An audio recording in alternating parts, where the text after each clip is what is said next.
All right, hello once again, Jeff Scott, formerly of Rankin Technical College.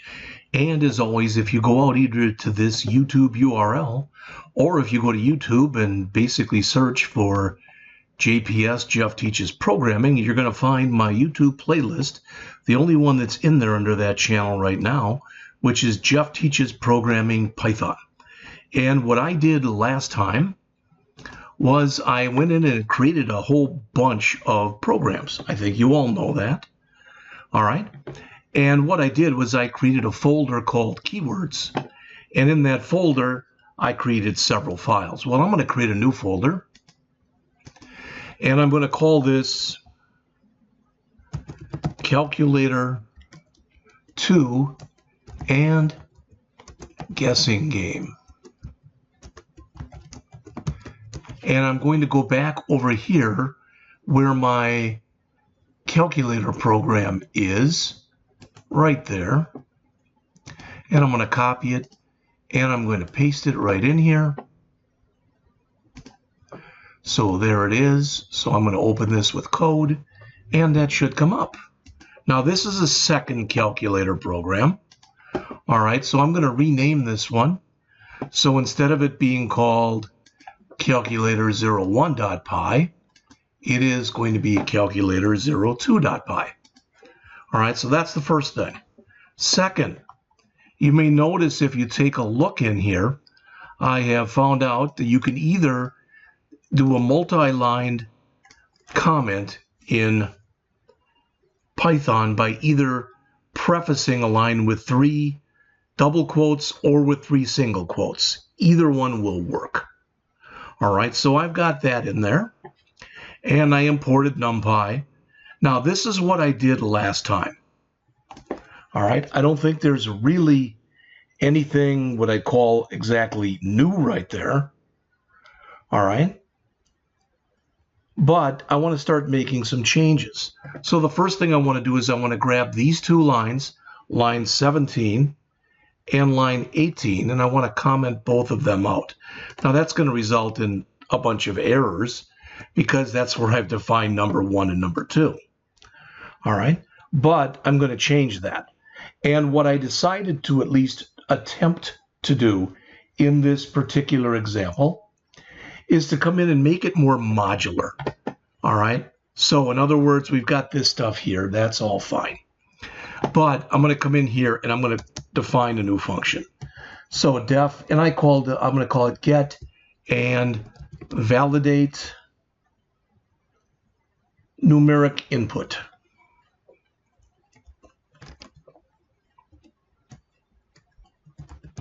Long name, but pretty self-descriptive. And I'm going to pass in some kind of a prompt. All right, so that's what I'm doing first. Now, what am I going to do in here? Well, I'm going to start putting it in, okay, and hopefully it'll make some sense. All right, I'm going to start with a while loop. So while true, so as long as this is true, I want to keep doing this. All right, now what I'm attempting to do in here, also, just so you know, I'm going to add a few of the things that we had in our list of things that I didn't go over. And in particular, I've got these right here. And I decided not to use the assert. And I don't even think I've got the raise in here, but we will go over arrays. All right, if not in here in the next example. So let me put these in. All right, so I'm just going to paste that in. So we're also going to add in here some error handling with a try, and except. And for a while, at least, I'll put in a finally. It's not really doing anything. I just put a print statement in there. All right, just so you could see that indeed it always prints. And there's nothing wrong with doing that, but it's really not necessary. So while true, so what do I want to do in here? All right, I'm going to put in a try. All right, and let's put in a comment here that says attempt to convert the input to a float. So in other words, when you go in and you put in a a value from the keyboard, it goes in as a string. So even if it's 110, it goes in as the string 110. So I want to attempt to take that and convert it. Now, it may or may not work. So I'm going to say here, numeric value equals float. And what do I want to float in here? All right, my user input. And if you say there's no user input, it'll be here in just a bit. All right, so if we get an error in there, don't let that trouble you at all. It will be fixed. And then, if it all works, we want to return the numeric value. Now, what's the possible problem here? The answer is, the possible problem is, what happens if we come in here and we put in something that's non-numeric? So that's when we put in the except, and we're going to put an except in there with a value error. Now, I went out online and looked. Basically, I looked in here for the different kinds of Python exceptions. Exceptions is an error that comes up while the program's running. And the value error seemed to be the best one. So I'm going to print in here. And again, when you print, you can put it in double quotes. I've been using single quotes. But if you'd prefer, you can put them in single quotes. All right? Or in single or double. So notice in here if I say, so if I come in here and say invalid input, please enter a numeric value, or if whatever you like here. All right, you'll notice though the point is right here, as we go through this, we're not getting any errors. All right, it's working just fine. All right, with putting in double quotes instead of single quotes. Okay, now we can put a space here, no problem. We can put another space here, and I'm going to put in a finally. All right, and the finally, remember, so whereas this value error, this will be if the conversion fails. You want to inform the user.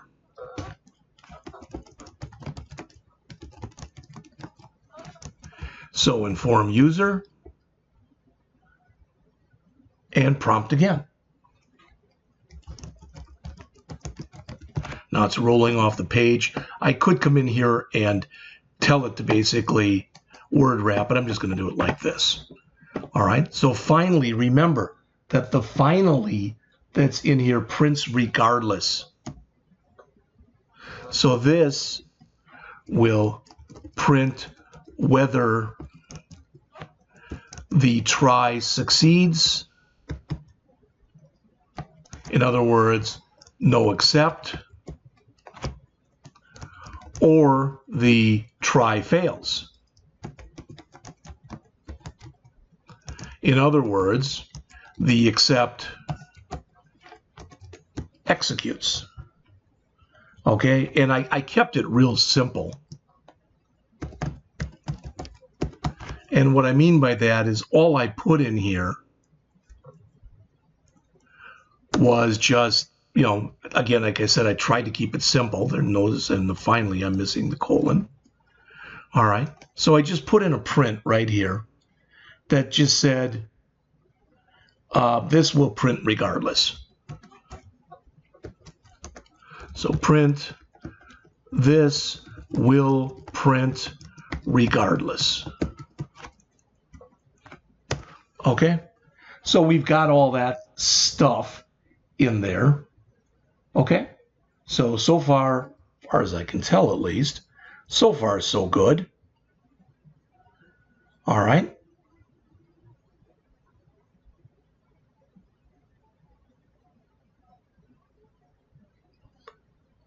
All right, now I can go in as we've done here before, because now we're done with this function. Now I can set those two variables that are in there. All right. All right, so there's really, I'll have two variables and I'll have them in there in just a moment. So let me leave that there for now. All right. So set the two numeric variables, and then notice, as it says, if necessary, reverse them. I just wanted the bigger number first. Did we have to do that? Of course not. We did not have to do that. I did it because I thought it would make things a little bit easier for us. But by no means do we have to. All right, so we've got our routines in here where we add the two numbers together, subtract the second number from the first, multiply the first by the second, and now I want to make some changes in these next three. All right? And what I want to do is I'm going to write another function because I don't want to possibly take the chance of a divide by 0. All right? Now, with this one, what you're going to see is I handle it a little bit differently because there's always different ways that you can do the same thing. All right? So this I'm going to comment out. And this I'm going to comment out. Don't worry if I'm getting errors. And this I'm going to comment out. All right? And I'm going to call a new function that's called check for divide by 0. So that I'll just put it down here. All right? So I'm going to def check for divide by 0. And I'm going to have to pass in two values, n1 and n2, and another thing I just called value. Now, I'm not writing anything yet, but I can use one of our keywords, and that is pass. All right? Did I have to do that? Well, again, it makes it a little bit easier to do it this way. All right? Which is what I'm trying to bring across. And believe me, when we get done, all right, when we get done, all right, one of the first things that I'm going to do is I'm going to come in here and I'm going to go over every line of the program one line at a time. All right? So now we've got that check for divide by 0, but we're not calling it from any place. Well, I can call it from 3 different places. In this first one, I'm going to call check for divide by 0. I'm going to pass in n1, n2, and the number 1. If you say I don't understand, give me a second if you would, please. With this one, I'm going to call check for divide by 0, pass in n1, n2, and make this a 2. And then, oops, I guess I skipped one, didn't I? Yes, I did.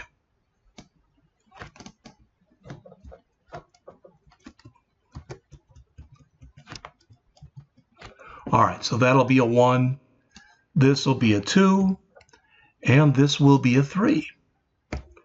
All right, so I do have to come down here and handle this divide by 0 because right now I am not handling it. All right, so what I want to do is get rid of that pass. So I can comment that out, that pass that I put in. All right, and now I'm going to come down here.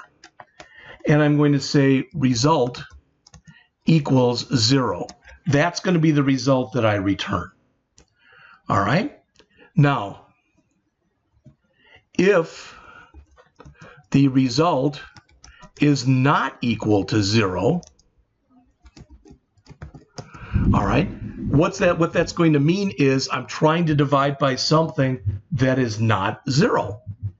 All right? So I want to do a match on value. Remember, value was this 1, which means I want to do a regular divide, a floating point divide, or value is a 2, which means I want to do an integer-only divide, or value is a 3, which means I want to do a modulo. So I'm going to handle each one of those right here. All right, so again, I'm doing a match value. So if it's case 1, If it's case 1, I want to say result equals N1 divided by N2. All right, so it's complaining at me right now, so let's see. It's probably because I forgot a colon right there. We go. If it's case 2, we want to say result equals N1 double slash N2, which is our integer only divide. So we will put an comment here that says floating point divide. We'll put another comment here that says integer only divide. Finally, we'll have one more, our case 3, and that's going to be our modulo. So the result is equal to N1 modulo N2. And that will be our modulo divide. In other words, it's going to return the remainder. Okay? All right. Now, we don't have to have, the only time this should be called is if it's a 1, 2, or 3, but let's put in here, let's put in a default, and that's case underscore. All right, and if that happens, we're just going to say result equals 0. We could say whatever we wanted to say right there. All right, but I'm just going to leave it like that. All right. And I'm going to put an else in here. Again, there is a divide by 0 error. So I'm doing this with an if and an else, but I could have done it with a try and an except just as well. All right.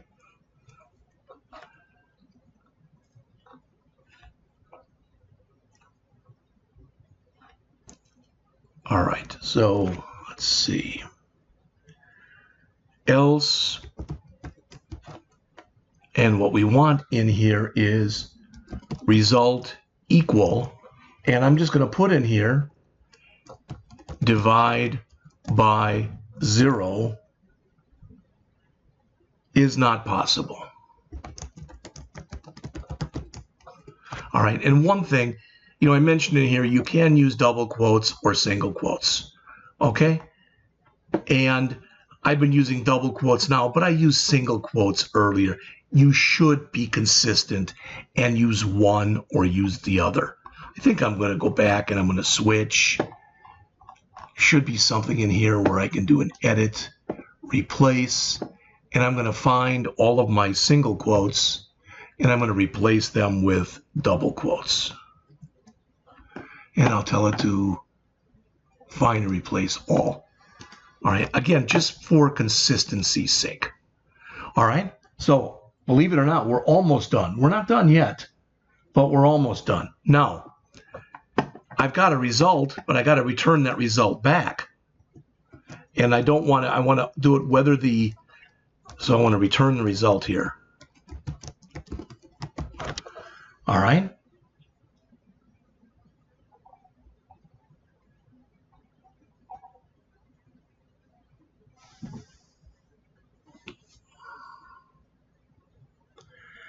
And like I said, I think I'm just about finished. Now, as it says, call the calculator functions. The only thing that's going to change in here is these 3.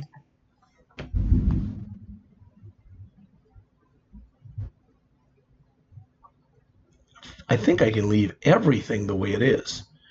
All right. I might be getting some errors in here, so let's look. And I'm going to run it and see if it works. And if for some reason, there we got it, if number 1 is less than number 2. All right.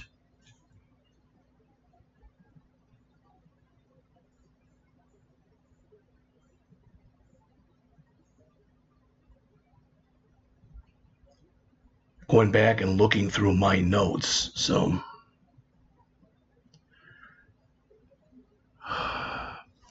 So what we want to do, because I left it off, is right here, we've got this temp1 and temp2, but before we do that, we want to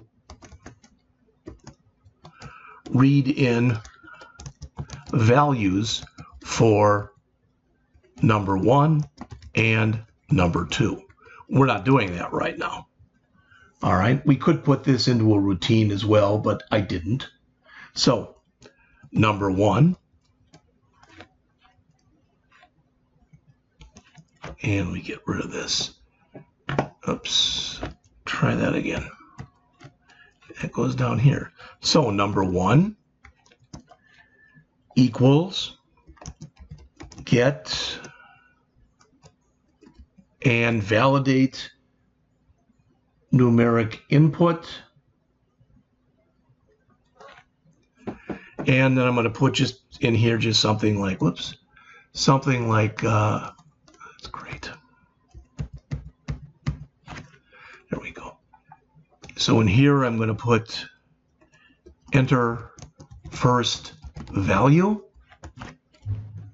All right. And then I'm going to repeat this and just make it number 2. And now all of my errors should be gone. All right. Now I'm going to run it. I don't expect it to make a boatload of sense right now, but I want to run it and then we'll go back and we'll go over everything. I want to see if it works. All right. I'm not seeing any errors in here, which is always a great sign to begin with. So File, Save All, and let's come in and run it.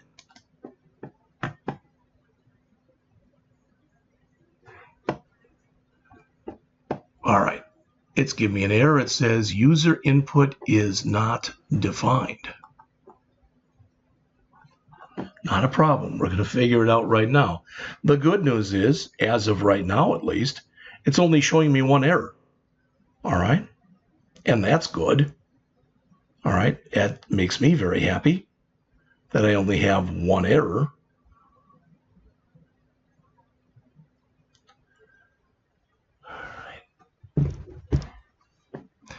So it says it's in line 27. Right there, user input. All right, when I called this, first of all, that should be prompt, which could be what's screwing it up. I don't know. Nope. But when I want to call get and validate numeric input,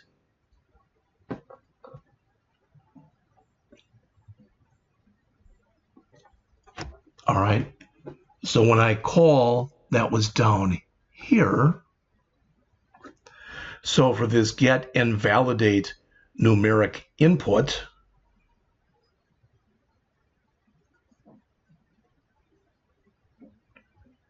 okay, I've got my enter first value, enter second value. That is correct.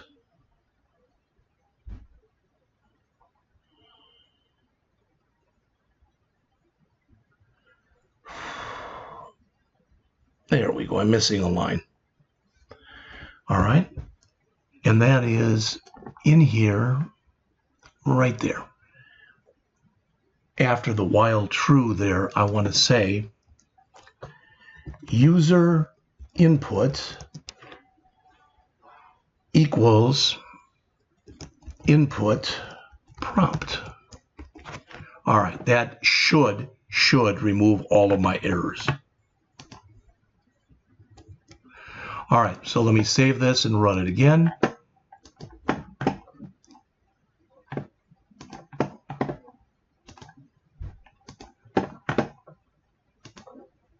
All right, enter first value. There we go. Now the difference is last time we were generating the values automatically by using the random number function. Now we're not. Let's put in something that's fairly simplistic. So let's put in 12. This will print regardless and enter the second value, 7. All right, so 12 plus 7, 12 minus 7, 12 divided by 7. All right, now For some reason, these are wrong, so we're going to fix them. Don't worry about it. All right. 12 divided by 7, all these, none of those are working.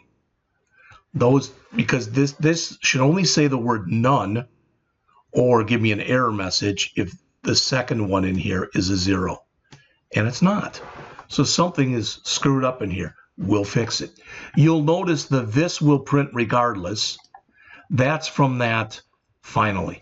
It's right there. So for now, I'm just going to comment that out. I wanted you to see it. All right. So I'll put in here, I'll put a pass in here. All right. So it's going to look just like it did before. Now, not that it's a big thing, but after it says, please enter a numeric value, let's change that to a colon. And let's put a \t in there, which should make it a tab. And when we're doing it down here, let's do the same thing.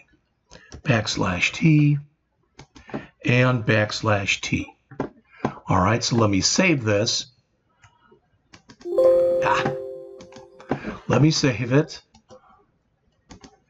Get rid of this. And let's run it.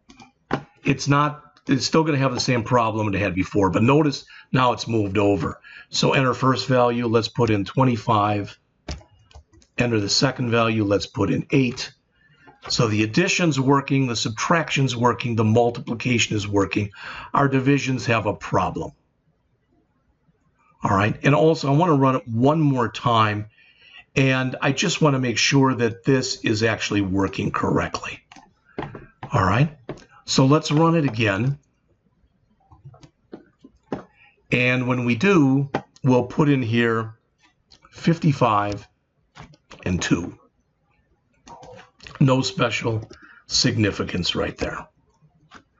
All right, so 55 plus 2, 55 minus 2, 55 times 2, 55 squared. So all that's working. Let's go back and take a look at, there's got to be an error in our divide routine. All right, and that's not a biggie. We'll fix it. All right, so we are passing in here N1, N2, and 1, N1, N2, and 2, N1, N2, and 3. That's all correct. So this check if the result is not equal to 0. Otherwise, we've got down here the result is 0. We want to match value, which is this, which is what we're passing in. That all looks real good to me. All right. And again, I'm just going to keep looking through this, but we're going to figure out what it is right now. All right. Then I'm going to go back and try to explain everything for you. All right. So let's see. Def.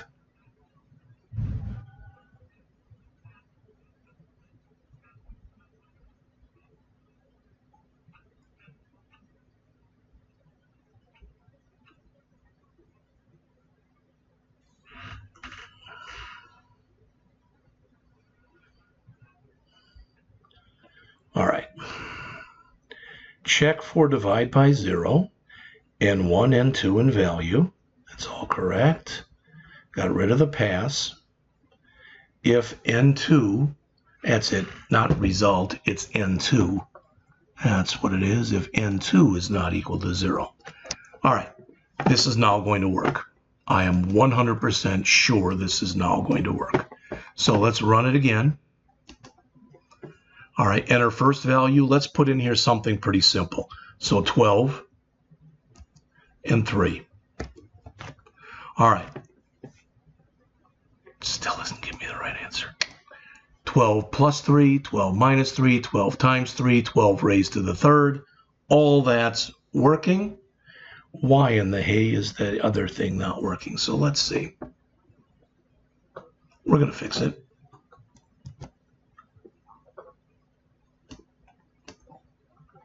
Okay.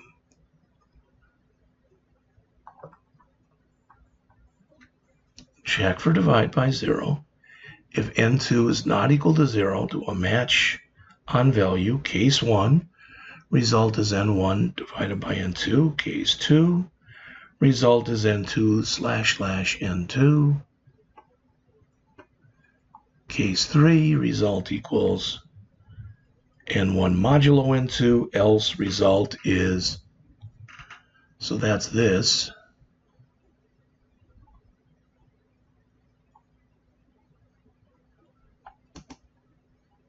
In fact, I'm going to get rid of this. I don't even know why I've got that there. Else divide by 0 is not possible. All right. So then we will return our result. Let's see if that fixed whatever problem I had. File, save, run this again.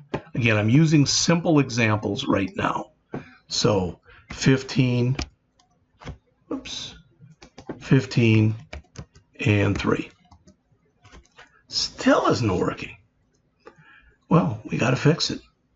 So the addition, subtraction, multiplication are working. All those are grabbing, they're using 0 here. All right. Well, that probably didn't help any. Let's see if that was the problem. So 15, 3, nope, that was not the problem. I'm going to show you in just a minute. I got this set up so it clears it out every time when I do a Control B. All right, so let's look. Result equals 0, that is correct.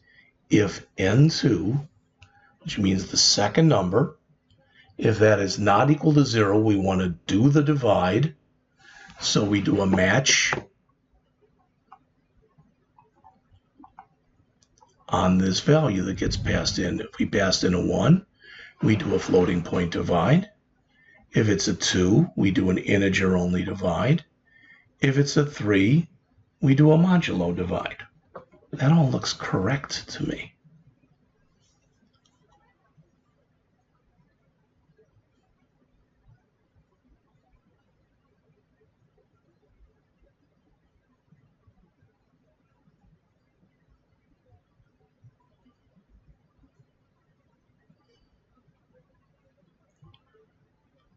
So let's see.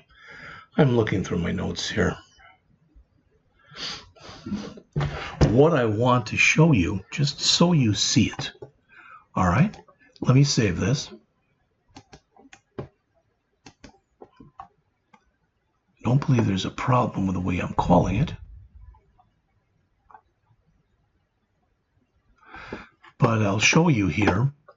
I'm going to open up another instance, and I'm going to bring you the one that I have done where I have done the whole thing. All right, and I'm going to run it for you because I want you to see it working.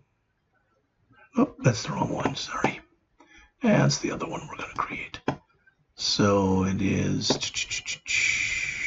test 1, I believe. I think that's it. Yeah. All right. I don't know why, but it's still running the old one.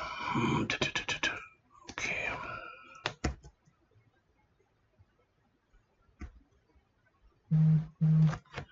Something is hosed right here. That's fine. We'll get it in a second. All right.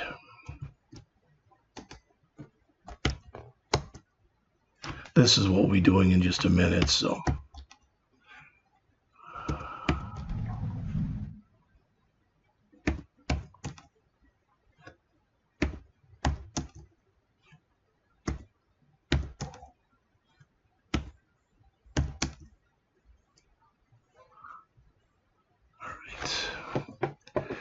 Let me close all that. All right, got this. This is the calculator program. Oh, why it's still running the other one. All right, close it and try opening it again.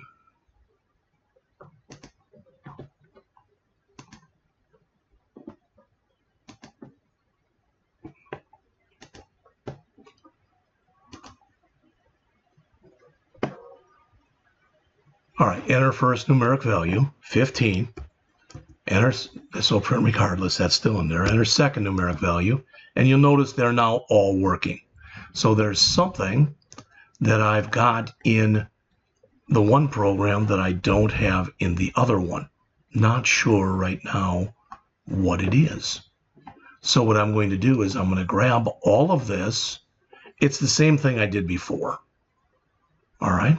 It's the same thing that I just showed you, but I want to take everything back. And this is everything between the get and validate. That's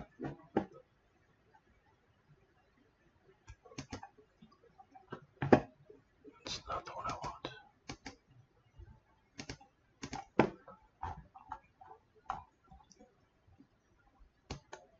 And I want to go all the way through where I've got my routines. Okay.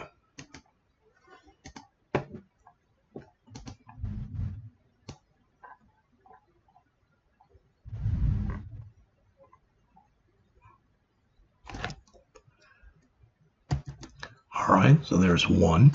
And the other thing I'm going to change around here is this check for divide by 0. I didn't see anything in mine that looked wrong. Nothing, not a flaming thing. But I'm going to grab it all anyway, and I'm going to put in the one that worked.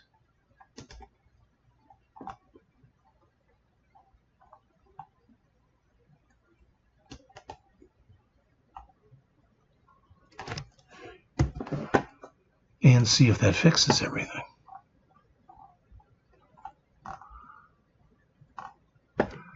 So I want to go back to, yeah, this one. Paste that in. Let's save it and run it again. All right.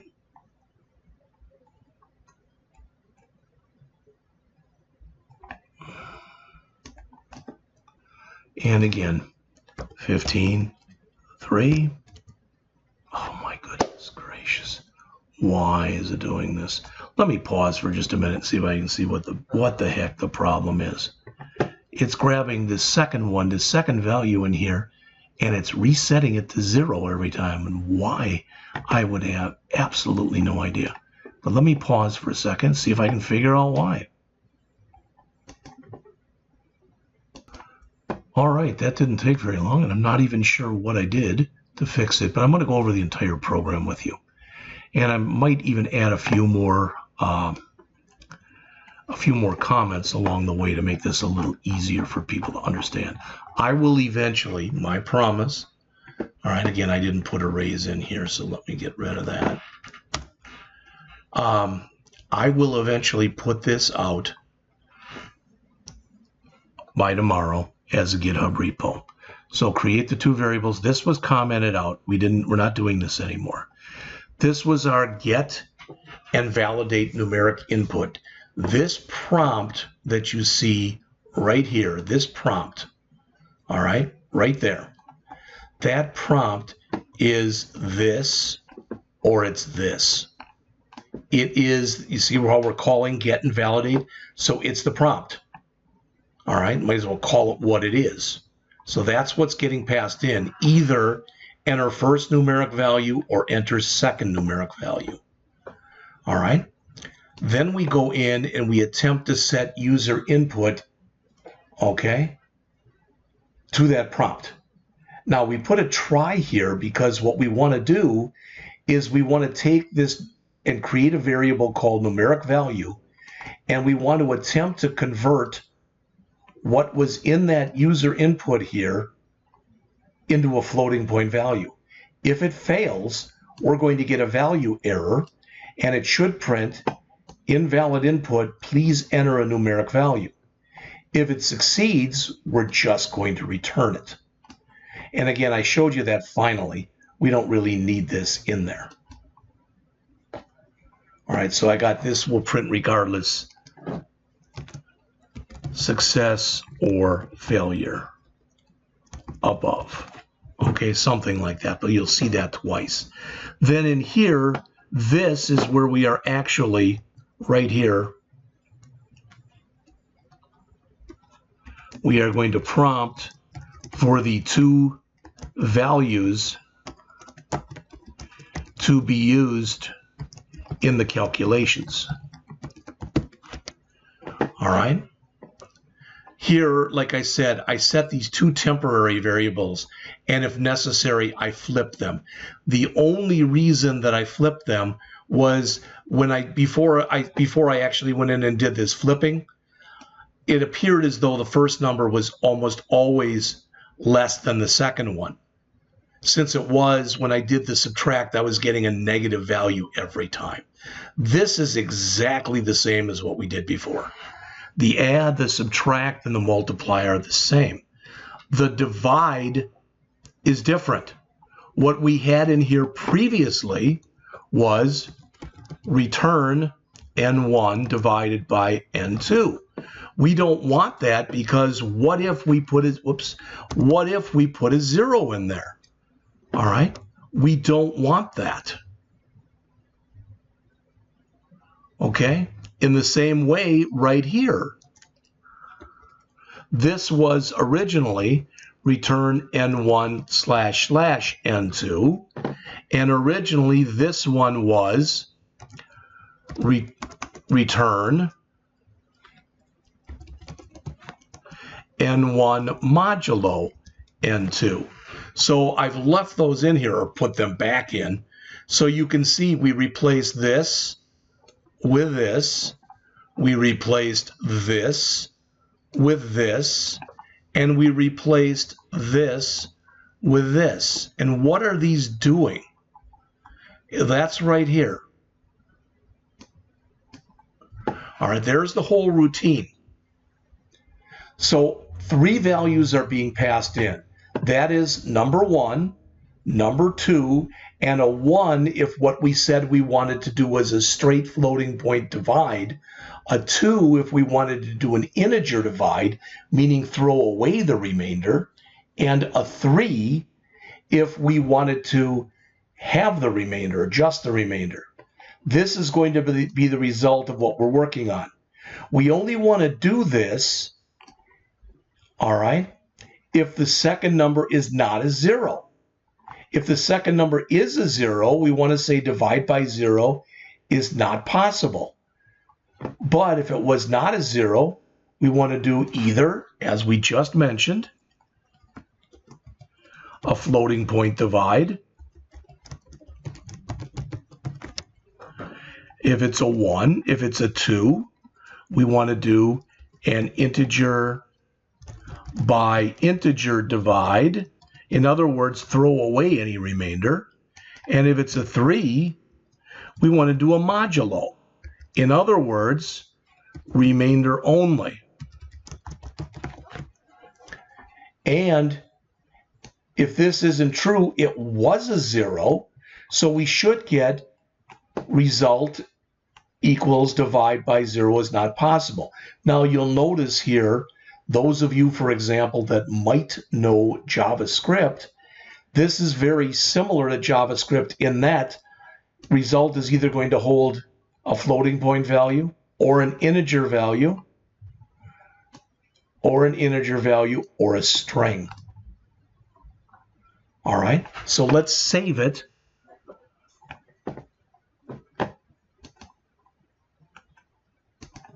And we will run it again.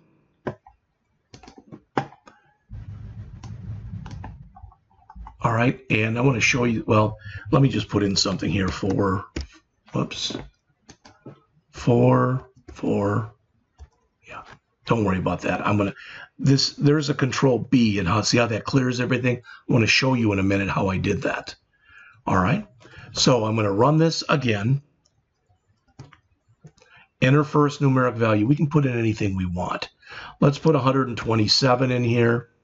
Enter, this will print. So that's, this right here is what's in that finally. And we'll put an 8 in here.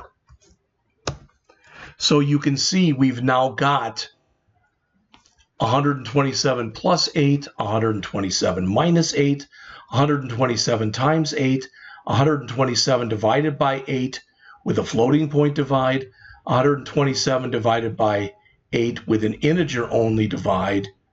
In other words, throw away the remainder. And that's the modulo. Well, the modulo was put in there wrong, so let's fix that. All right, I don't know what the heck happened here.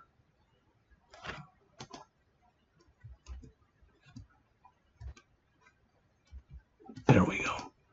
All right, so N1 divided by N2. Probably it's because I had that garbage in here. So let's do a file save and run it again. Let me clear this. All right, we'll do something easier. So the first value we'll put in here. Let's put in 35 and 2.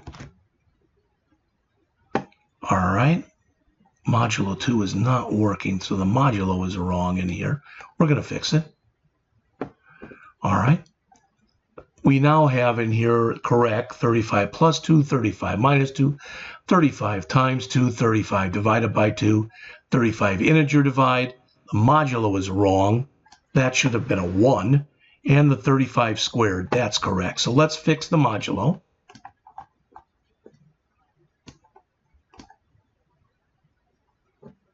We did say mod, so that is correct. So let's go back to our modulo function here. Int divide mod. And let's go check it down here. N1 modulo, that should be correct.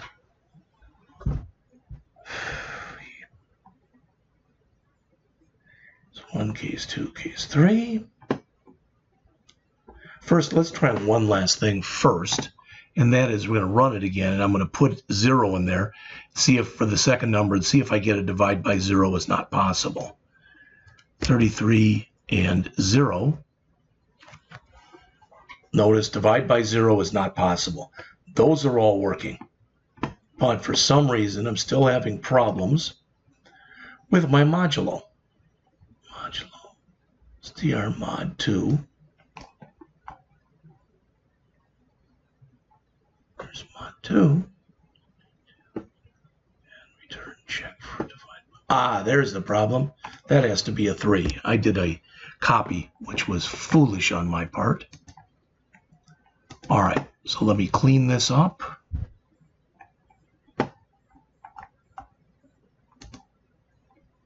Let me run it again. All right, so enter the first value. Again, we'll use something simple in here. How about 23 and 3? So 23 plus 3, 23 minus 3, 23 times 3, 23 divided by 3. There is a rounding function we'll talk about later. 23 divided by 3, throw away the remainder. 23 divided by 3, show only the remainder. And 23 cubed. All right? So everything is now working. Now, as far as this thing, I can now go in and do a Control B. Okay? And it clears everything out. How did I do that? I looked online, and there's a lot of things that are suggested. The one that worked the best for me was to go to File, go to Preferences, all right, and find Keyboard Shortcuts. Okay, then they say type in here, search for key bindings. And where was it? Is this it? This was not it. So let's go back and I'm going to show it to you.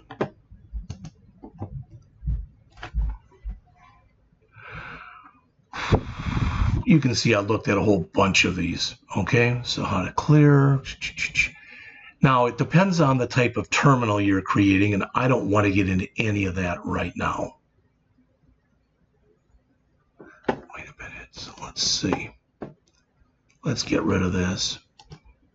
And I'm going to come in here, right here, and I'm going to do a Control-Shift-P.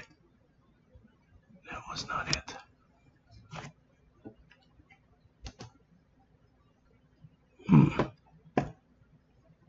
I want to show you this because then we're finished with this particular lecture. So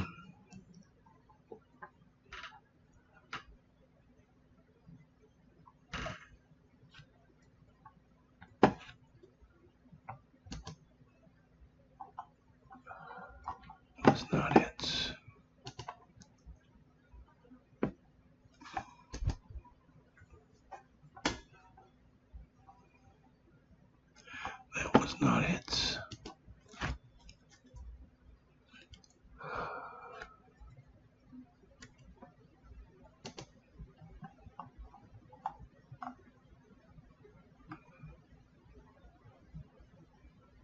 This must be it.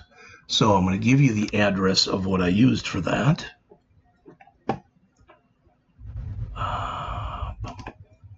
So calculator 02.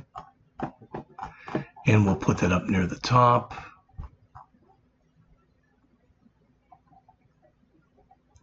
And I will add that here to clear the screen. Should say to clear the terminal. I used this URL right there. Okay, how can I clear the terminal in Visual Studio Code? All right, so how did it say to do that? It said go to File Preferences, Keyboard Shortcuts. So, File Preferences, which is down here, and then to Keyboard Shortcuts, which is right here. And then you'll notice I've got Terminal Clear that I put in there. All right, I set in here Terminal Clear to be Control B right there. So I literally clicked on this. There was a plus sign here. When I clicked on it, it said, what do you want to do? I held down on the Control key and I copied the letter B in there. So I held down the Control key and I hit the letter B and it put in a Control B. Again, what's nice about that is now when I run this, so if I come in and run it again, so enter first value, let's put in 12 and 3. And we get all that. I mean, it's now all working, so that's good. All right, but if I want, I can run it again by just hitting my up arrow. I can do that. So 34 and 1 as an example. Okay, still working. But if I get to the point where I don't want all this junk in here, now all I have to do is click in here and do a Control B, and now everything has been cleared out. All right, so what we did in here, all right, this program demonstrates all this stuff. To clear the terminal, I did this stuff, etc. So this program is a redo of sorts of the calculator 001.py program that was done in the keywords GitHub repository located at URL. Let's find that. So github.com.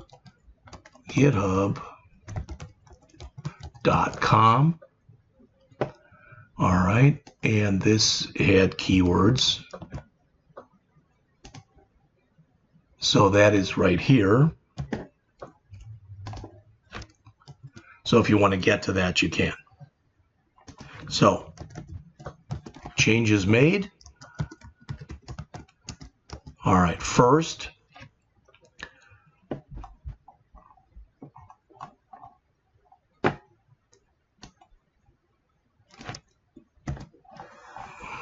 we went in and we added multi-line comments.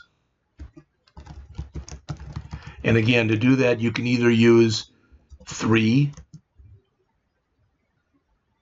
double quotes or 3 single quotes. All right, now it doesn't like this. So string literal is unterminated. Okay. All right, so that's the problem. And so you can either do it this way with begin,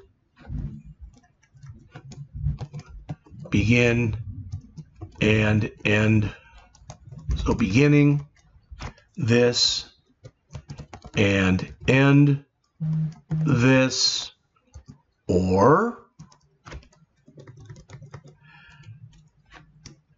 begin with that and end with that. All right, now it's giving me these errors in here. It says statements must be separated by new lines. all it's doing is it's saying, I don't understand it. It thinks I'm trying to embed comments within comments. It's confused. So let's just change this to added multi-line comments, and then the errors will all go away. Okay, so that's the first thing I did. Number 2 was we added exception handling with try, except, and finally. Third, we replaced the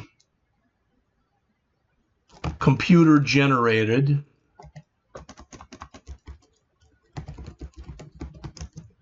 number 1 and number 2.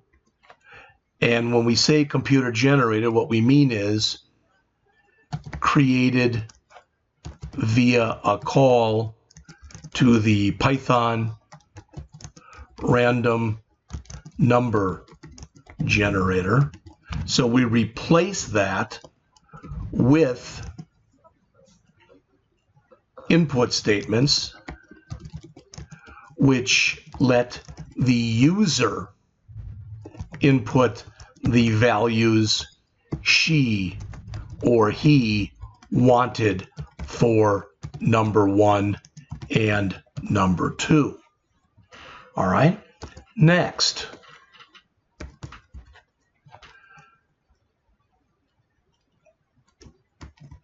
The exception handling.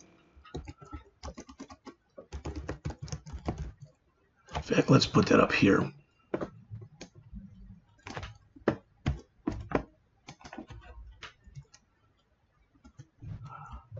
So this exception handling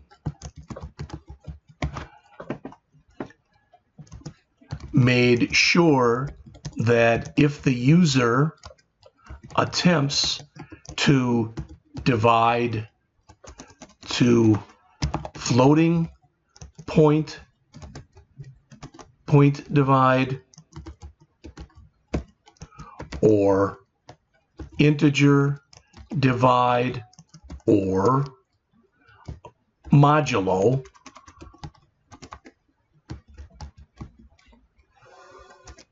by 0, a value error exception would be thrown, and the result would be set to that error message, which was down here. Divide by 0 is not possible. All right.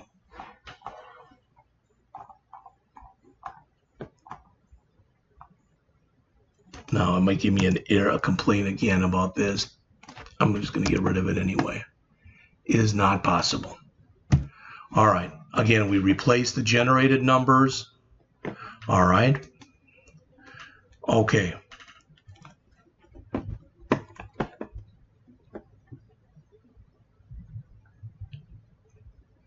Also in here, if the user inputs non-numeric values for either number 1 or number 2, she or he will, get an error message and be asked to re-input. I don't know if re-input is a word or not, but so let's fix this up, pretty it up a little bit.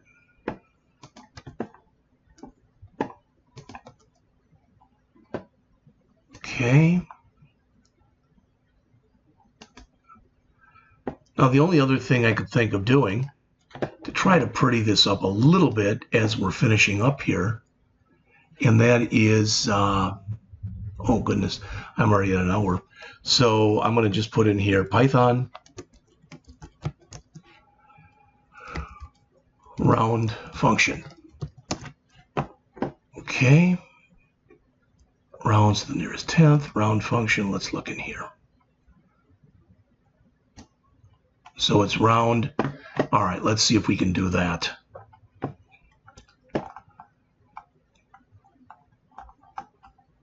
And I want to do that for the divide here when I'm doing a regular divide. So in here where we're doing